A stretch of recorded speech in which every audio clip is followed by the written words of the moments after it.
Hi there, it's Natalia from JetUp, a business development manager by day and the JetUp podcast co-host by night.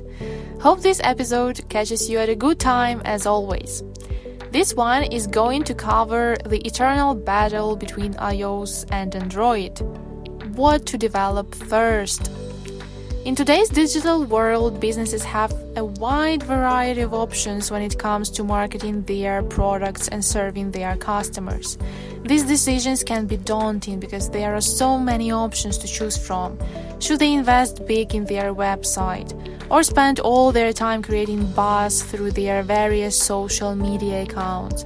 Perhaps running banner ads or sending out e-communications are good options. What about an app? The truth is, all of these tools carry value and there is no perfect recipe for the best digital exposure. Apps are an important part of securing your place in the digital world. Back in 2016, the amount of smartphone users worldwide was estimated to exceed 2 billion. And what about now? It's 2023 already, and the trend is only getting bigger. So, creating an app for your business is a savvy way to appeal to those users, but it has to be done right. The most important question to ask is, should the app be developed for Android, iOS, or both? It depends. These are a few things every business owner should consider before developing an app for Android or iOS. Who are my customers? How quickly do I need to get the app to market? Will other businesses use this app? How will the app make money? How much do I want to spend? And what type of app should I develop first? So let's start with the first question. Who are my customers? There are about 1 billion Android users worldwide, giving that platform the largest market share. These users tend to come from lower income areas and developing parts of the world. iOS users often have higher education and income levels, are younger and more engaged, and have the buying power to spend more per app. These are statistical trends, not rules. Just to make sure. The second question is, how quickly do I need to get the app to market? It takes 2 to 3 times longer to get an Android app to market than an iOS app. Android apps take longer to create.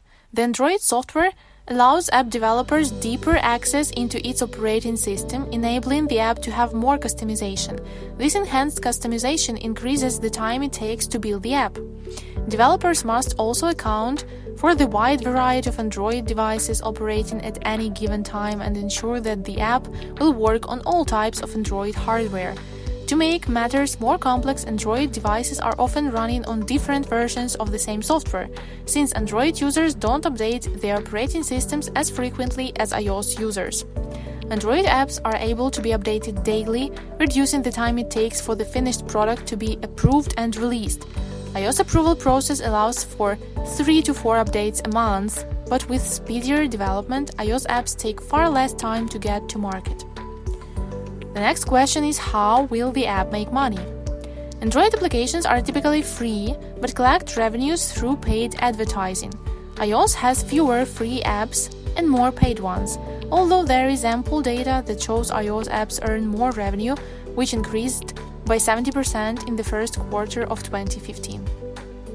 How much do I want to spend is another question. Costs are less dependent on the type of app being developed and more dependent on the amount of time it takes to develop the app. Android apps take longer to develop, so the upfront development costs are often higher. Consider that an Android record for bringing in less revenues than iOS, and it is clear which platform makes the most financial sense. It is iOS. The next question is, what type of app should I develop first? This is arguably the most important question of all. On the whole, iOS is a better bet. iOS apps attract a demographic with greater spending power, are easier and quicker to develop, make more money over time, and have lower upfront costs. Android is the better choice if your business is specifically targeting the Android demographic or seeks to customize an element of the Android software that cannot be customized in iOS.